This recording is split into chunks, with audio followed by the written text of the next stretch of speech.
Hoje é dia 4 de março de 2022, são 10 horas e 10 minutos, em Franca, São Paulo. Um dia bastante ensolarado. Nós estamos realizando o culto cristão no lar e optamos nesta fase pela leitura desta obra, A Morte e o Seu Mistério.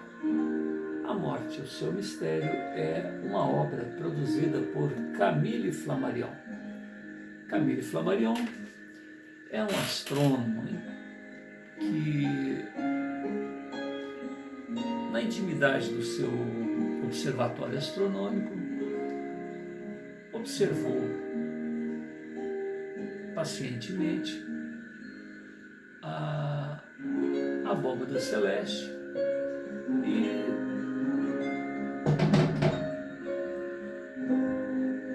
procurando entender como se dava todo esse bailado, né, dos astros. Ele estudou bastante e fazia lá suas anotações, os seus cálculos. E aproveitando essa experiência, ele, devido à sua época, haver um aporte muito grande de fenômenos envolvendo a alma humana, ele resolveu se dedicar ao tema e utilizou a metodologia que até então ele estava acostumado para estudar o tema. Haviam à sua época os raps, que seriam os barulhos, né, sem nenhum significado especial. Haviam barulhos que tinham um significado. Haviam materializações de espíritos, materializações de fantasmas, pessoas que já haviam perdido o corpo físico, e havia materializações de fantasmas de pessoas encarnadas, pessoas com o corpo físico. Haviam fenômenos de movimentação de objetos, queda de objetos. Curiosamente, ocorriam muitos fenômenos envolvendo um tipo de faísca elétrica que, por falta de um outro termo, ele escreveu um livro chamado Caprichos da Faísca, assim como vários outros livros, né, ele escreveu. E tendo se dedicado um tanto a esse tema, a morte e o mistério da morte, ele se deteve particularmente na aparição e na manifestação dos imortais.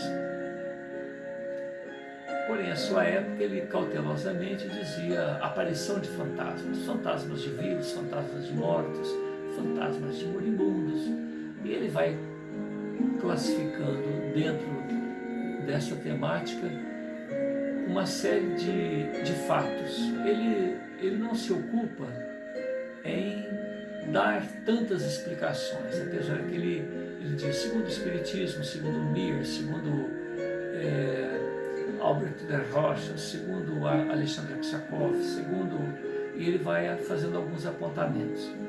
Era uma época de uma profusão tão grande de fenômenos que materialistas não tinham como negá-los, espiritualistas não tinham como negá-los, apesar dos dogmas e que a maioria das pessoas, um ou outro, também estivesse envolvido, o que limitava um pouco essas observações. Mas o fato em si, e é isso que é importante, ficou registrado e ele nos convida aos observadores de todos os tempos questionar junto aos familiares, questionar junto aos seus conhecidos, se fatos semelhantes ao que ele observou não estariam acontecendo de todas as épocas. Ele tem uma farta biblioteca e ele colhe também na historiografia humana, né, passaram como se fossem lendas, produtos da imaginação dos pensadores, mas ele próprio foi testemunha dentro do próprio lar, vamos dizer assim. Desde menino, não só com aqueles que cercavam a sua convivência, mas dentro do próprio lar também se deram fenômenos do tipo, e ele cautelosamente apresenta os fatos e deixa para que os pósteros tomem uma posição sempre pessoal, né? Porque cada teoria, cada hipótese, cada afirmação que se faça em torno de qualquer tema, tanto relacionado ao movimento dos astros, como a ação dos imortais, que ninguém tem nenhum controle sobre ele, os espíritos são caprichosos, todos nós somos caprichosos. Basta alguém querer comandar a nossa vontade para a gente dizer e demonstrar e comprovar que fazemos quando queremos. O próprio Flammarion teve a oportunidade de acompanhar o desenlace de um amigo que ele depois colocou como alcunha, né? Lumen. Ele é um pseudônimo, vamos dizer assim, e ele se colocou no livro como Querens, ou questionador, né? Isso está nesta obra, Narrações do Infinito.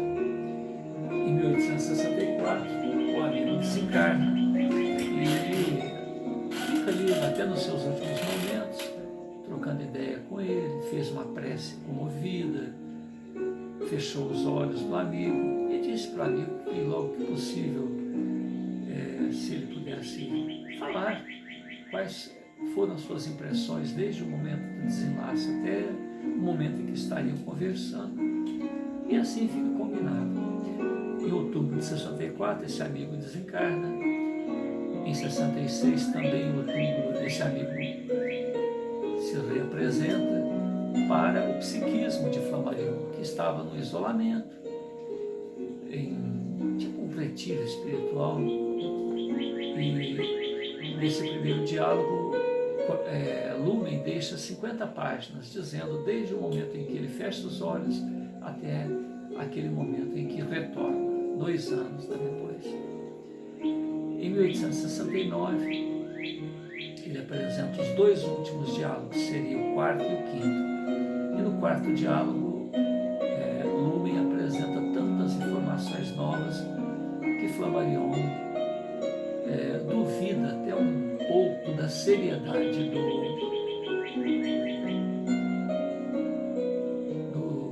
amigo, do leal amigo, e diz que as histórias são tão inovadoras que ele imagina que seu amigo não estivesse escrevendo uma obra de ficção à semelhança de Sherazade, né? E ele diz que não, que a coisa é séria.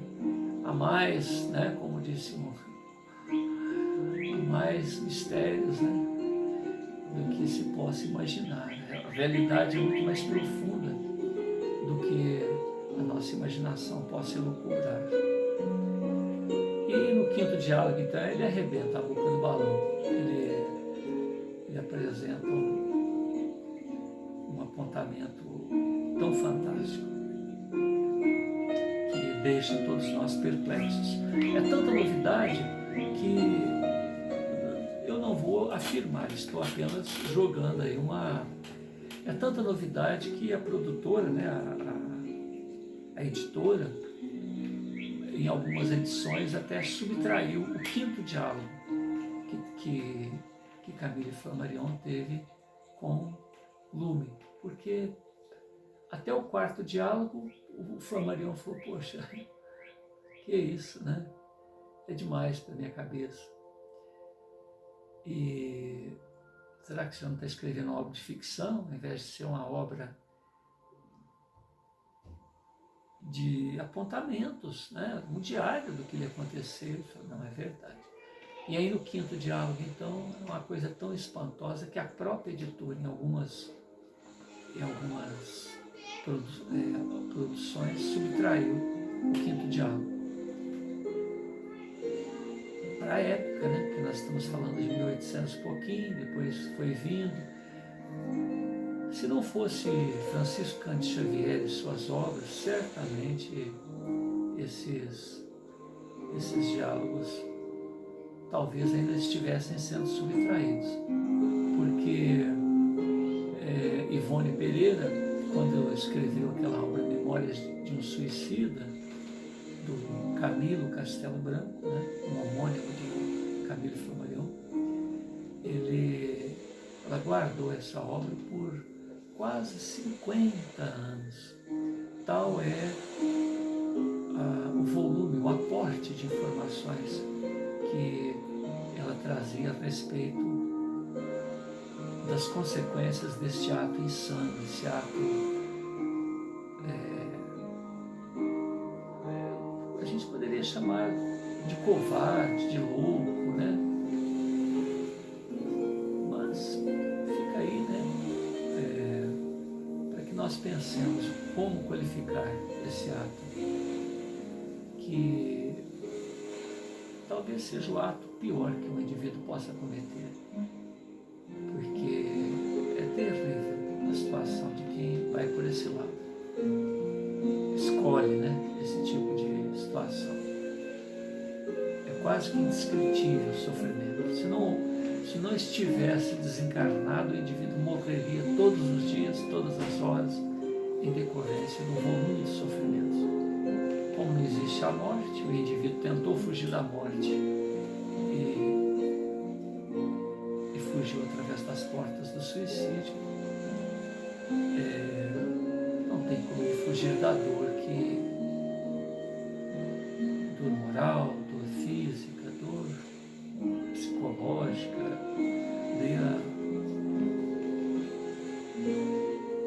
a adjetivação ou a substantivação necessária para que as palavras se encaixem.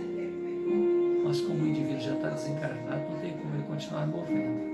E se ele tentou fugir da vida através do suicídio, não tem como ele fugir da dor, porque ele continua vivo e bem vivo, e é um presente permanente para cada um de nós. Cabe-nos viver bem, viver com responsabilidade. Sabemos que somos herdeiros de nossas conquistas, então é melhor resolver os problemas do que tentar se evadir deles. Nesse segundo volume, Flammarion apresenta um pensamento socrático. Ninguém sabe o que é a morte, nem se ela será o maior dos benefícios para o homem. Apesar disso, tememo-la como se for o pior de todos os males. Atenienses, acabais de me condenar à morte, colocar um epílogo na minha vida junto a esta expressão da forma. E curiosamente, a voz divina que sempre se fez presente em meu mundo íntimo se calou justamente agora. Entretanto, a iniquidade, a infâmia que fui submetido por meus acusadores e meus juízes certamente estarão jungidos, amarrados. A vida, a história e a psique dos meus acusadores e dos meus juízes. Submeto-me à pena que me foi imposta e certamente eles irão também estar expostos às próprias condenações. É deste modo que as coisas deveriam se dar, deveriam ocorrer, e acredito que é para o melhor. Quando a morte se aproxima do homem, tal qual se aproxima de mim mesmo,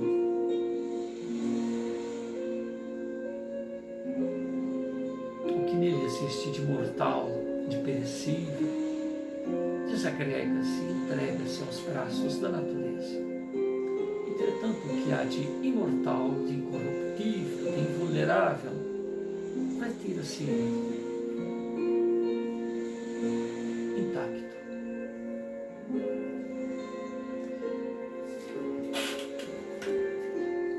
Nós estamos à página 329.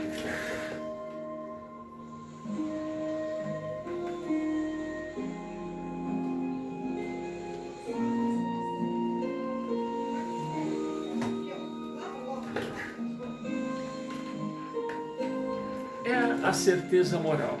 A aparição do morto ao seu amigo não oferece dúvidas. A objeção do acaso por coincidências fortuitas é eliminada por cálculos análogos àquele que se acaba de ler, aplicados racionalmente aos numerosos casos para os quais a hora da morte pôde ser determinada com exatidão. Possuímos centenas de casos do mesmo gênero. Os exemplos seguintes não são todos coincidências à la minute, até ao instante do trespasse, mas correspondência entre o falecimento e a aparição nem por aqui, nem por isso é menos escrupulosamente estabelecida. Procedemos aqui a um estudo científico e é o mesmo que dizer que só podemos admitir fatos certos, fatos irrecusáveis. Pretender explicar os fenômenos de que não se está seguro será um pouco ingênuo. Um historiador de narrativas de aparições de fantasmas recorda a definição do viajante. Um ingênuo que afronta perigos para os contar às pessoas que não acreditarão nele. Isto é, um gosto de humorista, que não impedirá de viajar, de observar, para o seu próprio prazer, zombando de algum modo das pessoas que não creiam nas narrações que ele poderá fazer-lhes. Não é para a galeria que se reúnem esses fatos, é para a investigação da verdade. Repetindo, não é para a galeria que se reúnam esses fatos, é para a investigação da verdade. É certo que na história das religiões, na dos acontecimentos milagrosos, das experiências espíritas, magnéticas e outros, se passou muito tempo a discutir fatos que nunca existiram, o que é, pelo menos, assaz ridículo. Vimos atrás, no primeiro volume, uma pessoa morrendo subitamente e aparecendo a um filho para lhe dizer adeus, eu morro. A aparição coincidiu com o próprio minuto da morte. A aparição coincidiu com o próprio minuto da morte. Vimos igualmente, mesmo volume, um homem que acabara de suicidar-se aparecer a seu amigo com o crânio fendido. Coincidência identicamente exata, momento justo do trespasse. Como deixaremos de recordar em matéria de aparições precisas a do padre sentado em frente ao fogão, narrada por uma de suas sobrinhas? Isso está em Urânia. O relato da narrativa é dos mais amplos. Era ainda jovem, escreve ela, e dormia com minha irmã mais velha do que eu. Uma noite acabamos de nos deitar e sopramos a luz da vela. O lume do fogão, imperfeitamente apagado, iluminava fracamente o quarto. De súbito, distingo perto do fogo, com grande surpresa, um sacerdote, sentado e aquecendo-se. Tinha a corpulência, os traços fisionômicos, o ar de nosso tio Arce Prieste. Transmiti imediatamente esta observação à minha irmã, que, olhando para o lado do fogão, viu o mesmo fantasma. Reconhecendo também o nosso tio, um tremor indizível apoderou-se de nós e gritamos: socorro! com todas as forças. Meu pai, que dormia no compartimento vizinho, acordado pelos nossos desesperados clamores, levantou-se às pressas, correu para nós com uma vela na mão. O fantasma havia desaparecido. Não víamos mais ninguém no quarto. Na manhã seguinte, soubemos que nosso tio Arcipreste morrera na noite anterior. Este fato passou-se em Saint-Gaudens. Certos espíritos considerados não se ensaiam para explicar tudo. Não soube nisso senão acaso. Não houve nisso senão acaso. Pensam eles, isto é, primeiro, alucinação sem uma causa. Coincidência fortuita com a morte do homem visto. Na verdade, estes céticos não são difíceis de contentar. Que o padre defunto viesse com a sua sotaína sentar-se ao canto do fogão é inadmissível, e outro tanto acontece com a morte, a que há pouco me referi, a de Frederico, com a sua bengala, o seu chapéu. Neste caso, o que se passará em tais circunstâncias? Um honrado sacerdote teria pensado em suas sobrinhas no momento de morrer e agiria mentalmente sobre os espíritos delas. Pensamento produtor de imagens, como mostramos no capítulo 3. Acontece outro tanto com Frederico aparecendo ao seu camarada. Não há dúvida de que esses fenômenos se produzissem no mesmo instante da morte. Não quero repetir aqui o que meus leitores podem ter visto em Urânia, uma obra de Flammarion, né? Desde o ano de 1889, em O Desconhecido, outra obra dele. Desde 1889, sobre os casos autênticos e indiscutíveis de aparição de moribundos. Mas parece-me oportuno relembrar como exemplo típico, entre outras, a observação feita pelo senhor Contamine em Commentru, na obra O Desconhecido.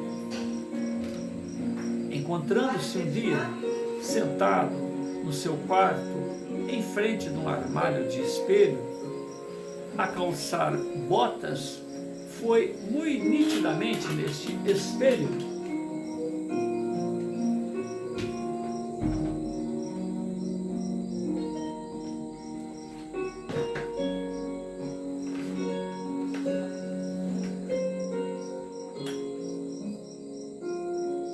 encontrando-se um dia sentado no seu quarto, em frente de um armário de espelho, a calçar as botas, viu muito nitidamente nesse espelho a porta que ficava por detrás dele abrir-se, entrar um dos seus íntimos amigos, de casaca e muito bem posto. O senhor Contamine voltou-se para apertar a mão do amigo. Com grande espanto seu, não viu ninguém no quarto. Saiu imediatamente, interrogou o criado que se encontrava precisamente na escada. Hás de ter encontrado agora o senhor X, que saiu do meu quarto? Onde ele está? Afirmo-lhe que não vi ninguém. Absolutamente ninguém. Vamos, saiu do meu quarto neste momento. Tenho certeza absoluta de que ninguém entrou ou saiu. O senhor Contamine, muito intrigado, impressionado, informou imediatamente do que ocorria e soube que seu amigo, tendo cometido um homicídio por imprudência e querendo esquivar-se das consequências judiciárias do incidente, suicidou-se exatamente na hora em que se realizava a aparição, envergando o próprio vestuário com que o amigo o vira refletido no espelho. Esse exemplo de Gâmulo é característico pela sua precisão. Ora, eu reuni tão elevado número de documentos análogos que só eles poderiam constituir um volume completo, sem contar com a vista de cenas de moribundos, de que meu capítulo 6 mostrou tantos testemunhos. É o embaraço da escolha que aqui me preocupa. Não é sem desgosto que o lugar de que disponho me obriga a eliminar alguns deles, extremamente curiosos. Devo limitar-me a registrar os principais na intenção de publicar um dia um livro especial sobre aparições. Devo limitar-me a registrar os principais na intenção de publicar um dia um livro sobre as aparições. É, na verdade, tempo de declarar que os que constituem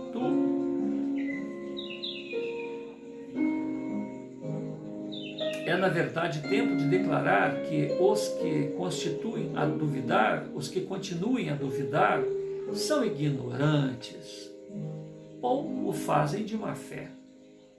O nosso empenho atualmente vai ser o de decidir se trata aqui de aparições de agonizantes ou se trata de aparições de mortos. A distinção é extremamente difícil.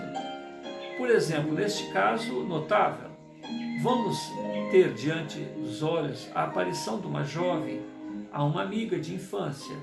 A sua autenticidade não oferece dúvida ao meu espírito, porque eu conheço a narradora há grande número de anos e o seu depoimento quase que tem um caráter jurídico. Abre aspas. Sendo ainda muito nova, escreve-me, esta dama tinha uma amiga de minha idade. As nossas famílias mantinham relações muito estreitas e, como eram vizinhas, a minha amiga tinha todas as noites, ou vinha todas as noites, estudar as lições comigo. Costumávamos ir para a sala de visita, sentarmos em uma cadeira de balanço. Um dia, a minha companheira parou de ler de repente e disse-me: Lita, tenho que te pedir uma coisa. Naturalmente, repliquei: que desejas? Quero que me faças uma promessa e que a cumpras. Achei extraordinário o ar de serenidade ou de seriedade com que ela me falava. Se eu te prometer, seja o que for, pode estar certa de que cumprirei. Que queres? Ela respondeu: se casares ou tiveres uma filha, deseja que lhe dê o meu nome.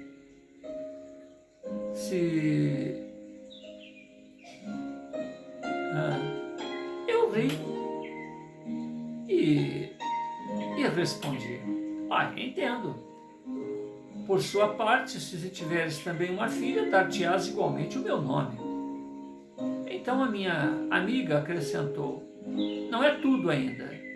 Se uma de nós vier a falecer quando não nos encontrarmos juntas, a que morrer primeiro virá dizer adeus à outra, beijando-a pela última vez.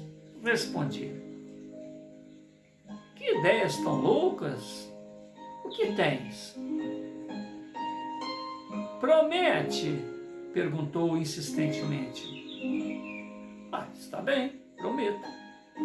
Agora fico tranquila, concluiu ela, porque há algum tempo experimentava uma verdadeira obsessão em te pedir isto, em te fazer este pedido. Nunca mais, caro mestre, tornamos a falar neste assunto. Cumpre-me declará-lo. Volvidos 5 a 6 meses na festa de aniversário de minha amiga, fui passar um dia com ela em companhia de muitas outras raparigas. Dançamos toda a tarde, divertimos-nos muito. Ela estava muito bem, nada deixava prever que acabaria em breve. Quando a deixei à noite, sua mãe disse-me: não contes com Joana durante 2 ou 3 dias, temos que visitar. Tenho visitas a fazer e levo-a comigo. Ao 3º dia, deitei-me e adormeci, como de costume. Pela noite, acordei soltando gritos de terror. Joana estava diante de mim. Minha avó levantou-se, procurou tranquilizar-me, mas não foi possível tirarem a Joana de minha vista. ela estava na minha frente e dizia: adeus, morro e cumpro a minha promessa. Minha avó fez sentar a meu lado no leito minha boa ama, Ana Maria, a qual acariciava-me, conseguindo acalmar-me a ponto de eu tornar a adormecer. Mas pelas 4 horas da manhã voltei a despertar e senti que Joana me beijava na fronte. Estava gelada. Pela segunda vez, disse-me: adeus, morro. Recomecei a gritar: a avó Joana morreu. Avó, vovó, vovó, a Joana morreu. Ela gritou, né? Ninguém podia sossegar-me. Quis correr à casa de minha amiga. Minha avó prometeu-me que pelas 5 horas mandaria notícias do que tivesse acontecido. Todavia, não houve maneira de impedir que eu me levantasse, muito impaciente. Por obediência, no entanto, esperei 5 horas para procurar informações, ainda que estivesse intimamente convencido da morte de minha amiga. 5 horas, as notícias vieram. Horror! O meu sonho era a realidade. A minha pobre amiga morrera pelas 4 horas da manhã, hora em que me beijava, em que eu a sentia, o gélido frio de seu beijo, como um pedaço de mármore. Desde então tenho pensado muitas vezes, mas nenhuma outra manifestação se tornou a produzir. Tal é, meu caro mestre, a narrativa bem simples do que me aconteceu e que eu, infelizmente, lhe transmito. Em Monte Carlo, 15 de abril de 1918. Quem assina é Ângela Ximenes, carta de número 4112. Aí Flammarion faz um comentário. Nada mais acrescentarei a essa narrativa, a não ser que é muito provável que os tempos não correspondam, talvez, com precisão absoluta à realidade, porque as recordações deformam-se mais ou menos inevitavelmente com o tempo. E há perto de meio século que este pequeno acontecimento se produziu. Mas o fato da aparição da jovem amiga, a sua companheira no momento da morte, é absolutamente certo em si mesmo. Ocorreu em Santiago de Cuba, em 1871, a narradora senhora Ximenes, bastante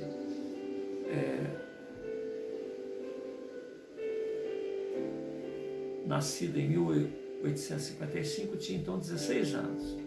A sua amiga estaria morta ou iria morrer. Nada prova que tivesse expirado. Estava agonizante. Classifico, portanto, o fato entre aparições de moribundos, de preferência a classificá-lo entre aparições de mortos. Estudemos, comparemos os fatos análogos. Aí ele vai citar um caso que ocorreu na Rússia em 9 de julho de 1899. Tinha 9 anos, uma das minhas irmãs, de 15 anos de idade, e que eu amava eternamente, passeando um dia comigo no jardim, disse-me que não viveria muito. Zombei um pouco dela e pedi-lhe que não continuasse com aquela conversa tão absurda. 7 anos depois, estava em Moscou, no Instituto Nikolaev, a 16 de junho de 1870. Tinha me deitado no dormitório onde os leitos se tocavam e as cabeças ficavam ao lado umas das outras, e dormi tranquilamente. De súbito senti uma impressão, como se alguém me batesse nas costas. Olhei, reconheci minha irmã sentada na minha cama e disse-me: adeus no dia, e desapareceu. Eram 5 horas da manhã. O meu coração apertou-se. No entanto, readormeci e apenas despertei ao som da sineta. No mesmo dia chegou a minha outra irmã, que vinha anunciar-me que a nossa irmã havia morrido pelas 5 horas da manhã. Carta de número 818. Quem assina é N. Ubaneckenko. E aí vem o comentário de Flammarion. Essas observações são tão numerosas do que se imagina. São tão mais numerosas do que se imagina. Repitamos pela 1000ª vez que não ver nelas mais do que alucinações é um absurdo. E outro fato, a senhora Margarita Perretti, parenta de Stephen Legeardi, escrevia dia 24 de agosto de 1920 que o seguinte: havia lhe acontecido absolutamente da sobrevivência de sua irmã. Éramos ambas alunas do convento de dominicanas de Chalon-sur-Saône. Declarou-se de súbito no pensamento uma epidemia de febre tifoide e minha irmã adoeceu com terrível enfermidade. As educandas foram imediatamente enviadas às suas famílias e meu pai levou-me a Beaune para a casa de amigos íntimos, o senhor e senhora Bourgeois. O senhor Bourgeois foi mais tarde maire de Beaune. Obteve das religiosas autorização para instalar a cabeceira de sua filha. Educada com ideias muito piedosas, tinha eu iniciado uma novena à Santa Virgem para que minha irmã melhorasse. Estava absolutamente convencida de que ao 9º dia a doente estaria restabelecida. Eu dormia só num compartimento cuja porta abria para a casa de visitas. O quarto, aliás, o senhor e a senhora Bourgeois estava separado do meu por um corredor.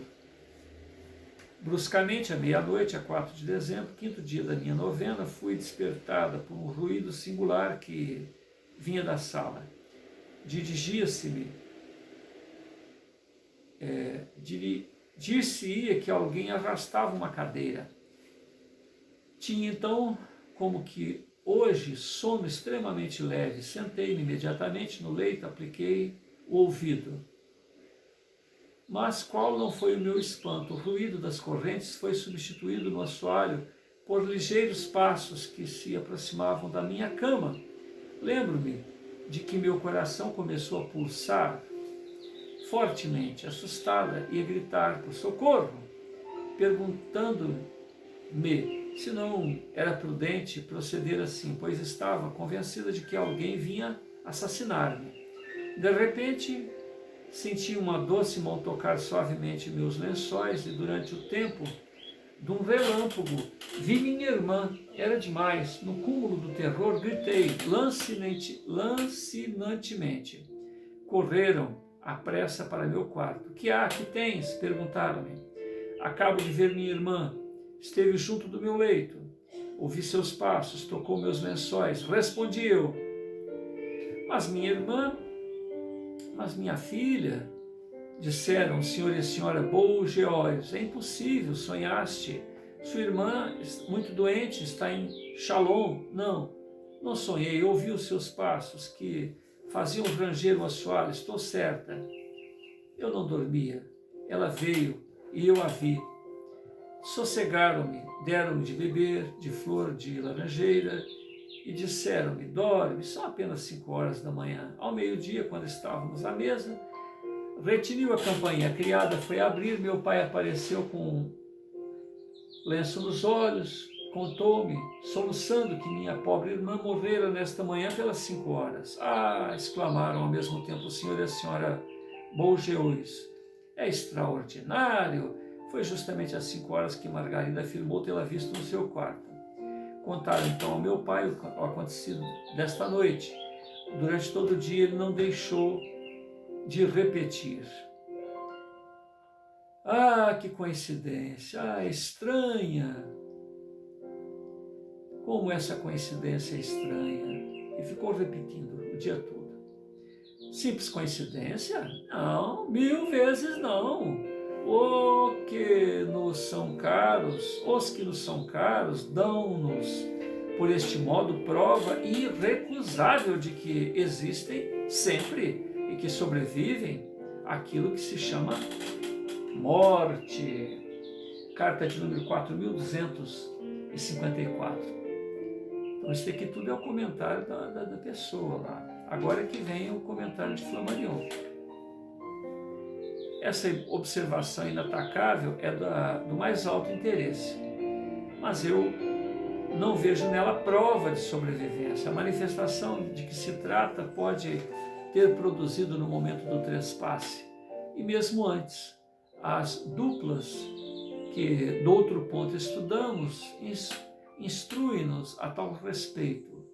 O método experimental é o mais exigente que o sentimento. Não nego que a manifestação aludida que tenha realizado depois do falecimento. Digo apenas isso, que não fica demonstrado. A narradora está pessoalmente convencida de tal, sobretudo por causa do incidente que vai a seguir, que é relatado na mesma carta.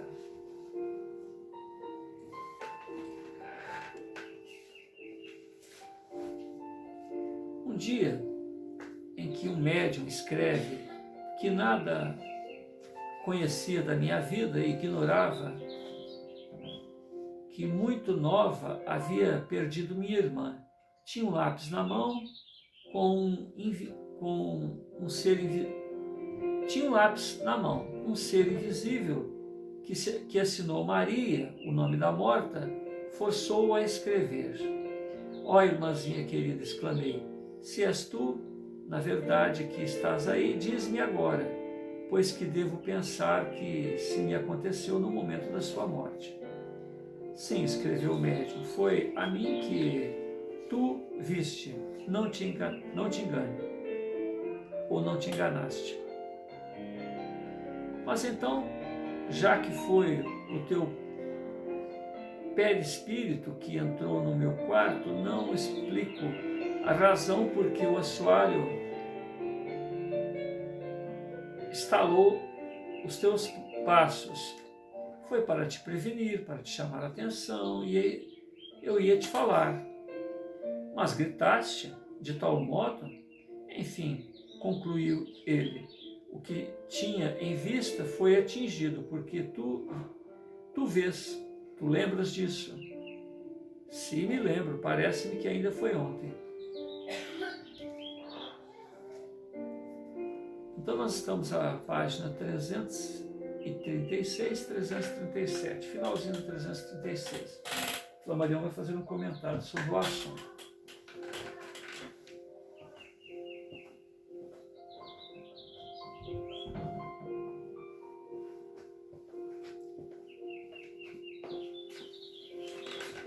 Senhor Jesus, gratidão. Pai amantíssimo, gratidão. Camille Flammarion, gratidão. Bem sabemos que na condição de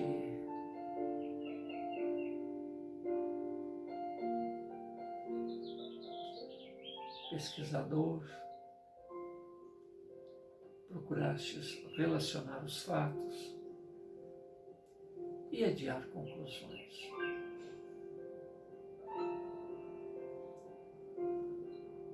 Nada tão definitivo como um fato. Nada é tão claro quanto o fato em si. Não há necessidade de explicações. Tanto esforço por parte dos corações amados. Imaginemos-nos momentaneamente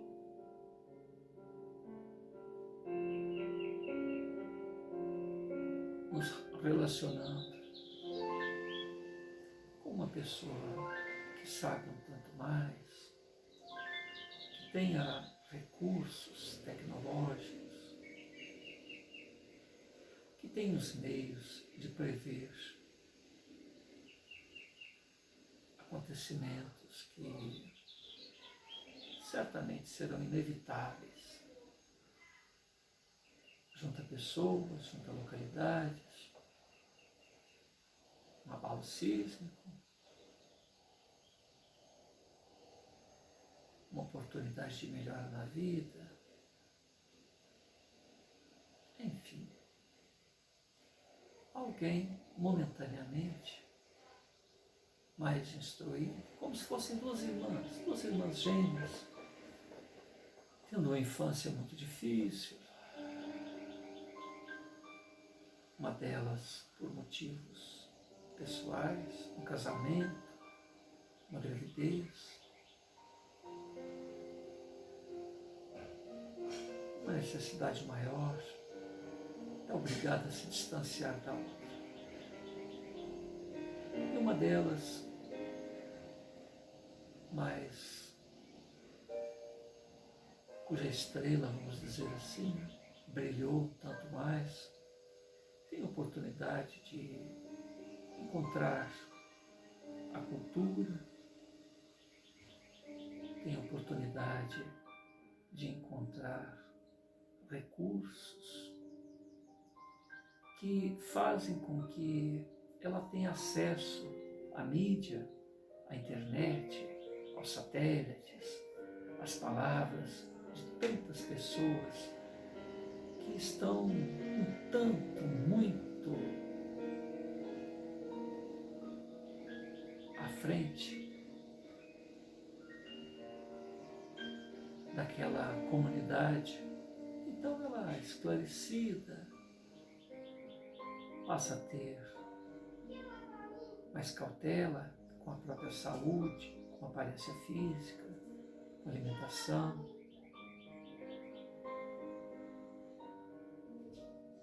Com a habilidade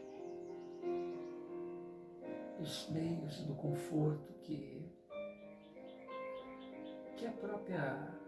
o próprio progresso traz àqueles que estão sob a sua tutela, mas que num determinado momento de sua vida ela reencontra a sua irmã. Uma dessas fatalidades. As duas irmãs não se comunicavam, de onde elas saíram, tudo era tão difícil. Sequer se sabia se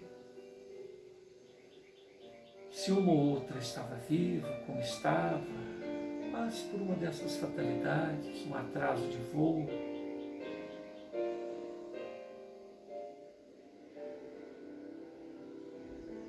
as duas irmãs se cruzam em uma das encruzilhadas dessa estrada da vida.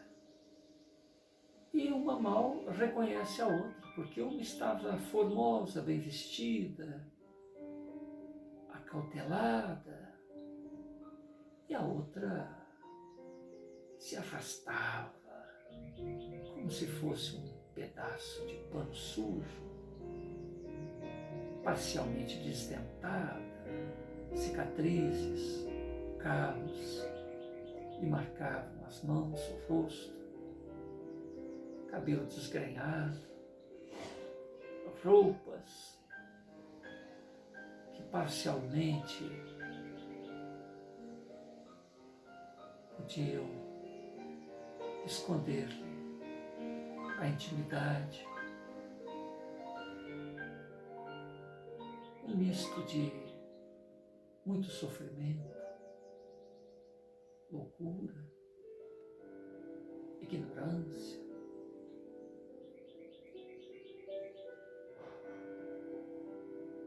É como uma criança que houvesse sido abandonada à selva da vida e o olhar mostrava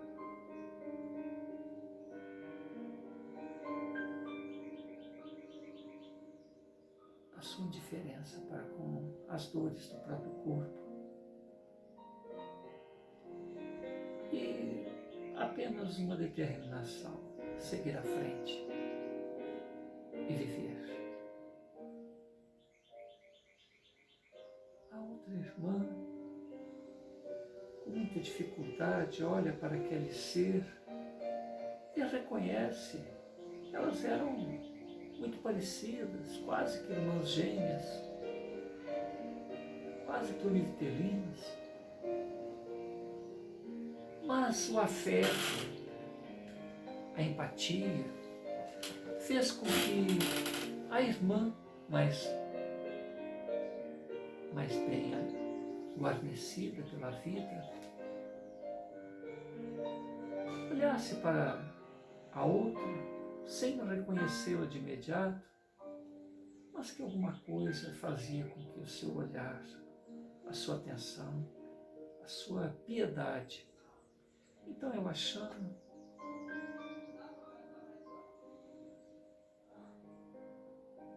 aquela senhora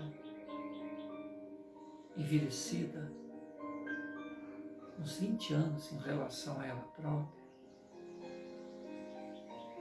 com dificuldades motoras,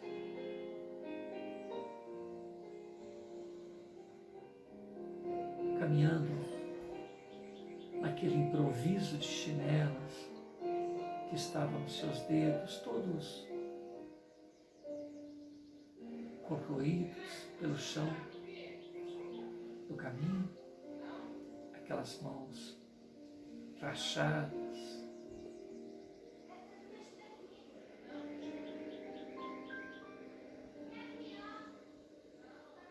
rústicas, se estendem a misericórdia alheia, como que mecanicamente buscando algum recurso amoedado para seguir adiante.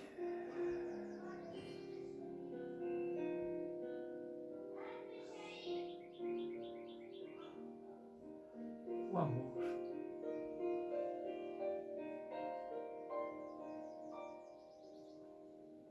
O amor tem uma linguagem que só ele o tem. No momento em que as duas vão trocar os valores, algumas das moedas retiradas de sua bolsa vão cair na mão da irmã, mais desguarnecida.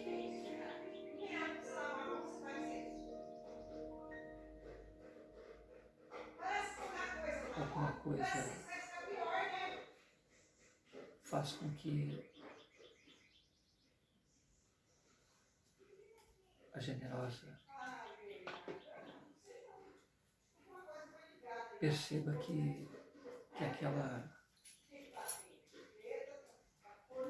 é a sua irmã, aquela que há bastante tempo não encontra.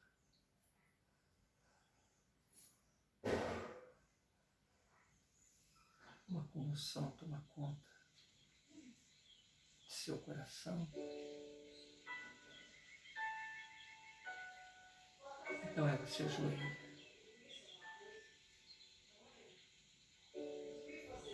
e abraça as pernas de sua irmã e ela chora. A beneficiada, devido à longa estrada de dores pela qual tem passado, não entende o gesto nobre daquela moça, daquela senhora. Mas em meio aos soluços,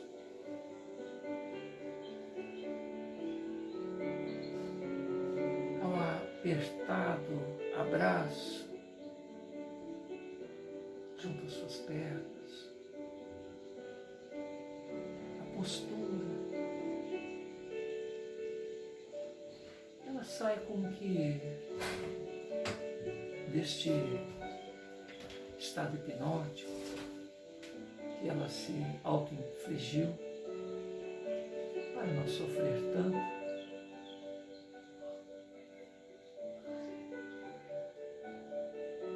E ouve a voz, os soluços, o pranto, e se recorda da sua própria infância, dos instantes em que caminhavam juntos, sorriam, trocavam confidências, na ingenuidade e na pureza e no entusiasmo próprio daquela fase da vida.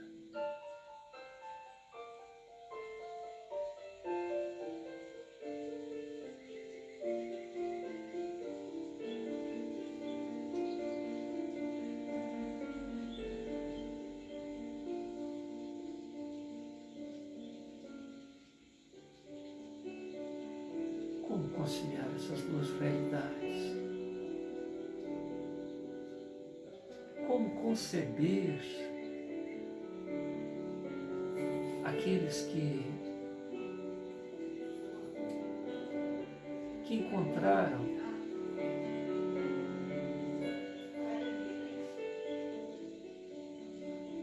a nobreza, o esplendor, as facilidades que a vida fora do corpo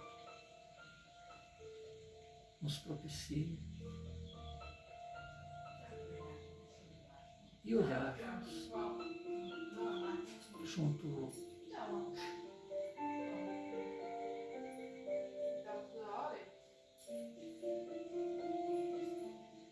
aos embaraços do dia a dia, momentos em que nos encontramos anestesiados devido aos altos e baixos, aos testemunhos, aos desafios, às cobranças, às necessidades, junto ao chão da terra.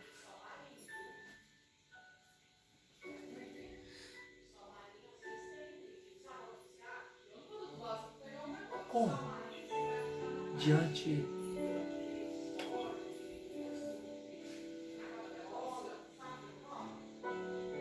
daquele que se encontra tão embaraçado, poder descortinar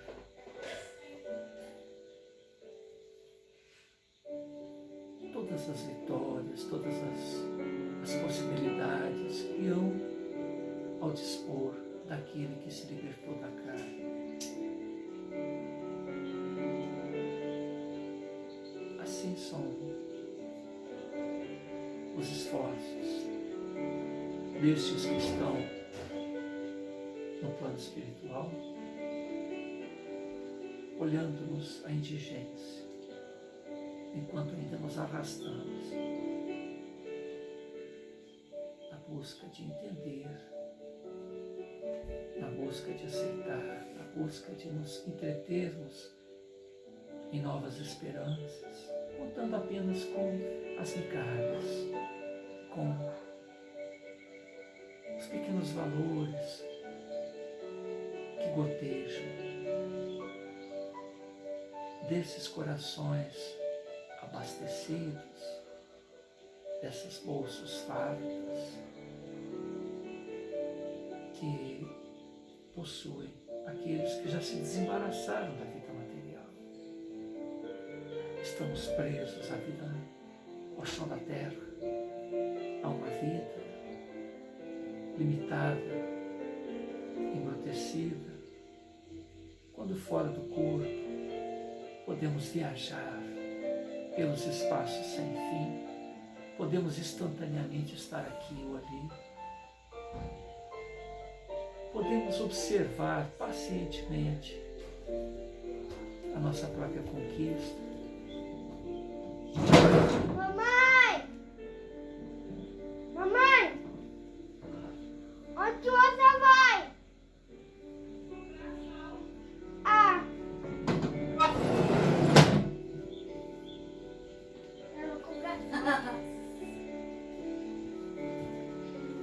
Muito obrigado, meu Deus, por nos ouvir. Obrigado, Flamarion, por esse trabalho, elencando fatos e mais fatos, a nos lembrar da própria imortalidade. Muita paz a todos.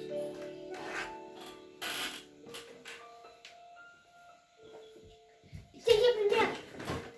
Bernardinho? Bernardinho? Quê? Ó. Gravando.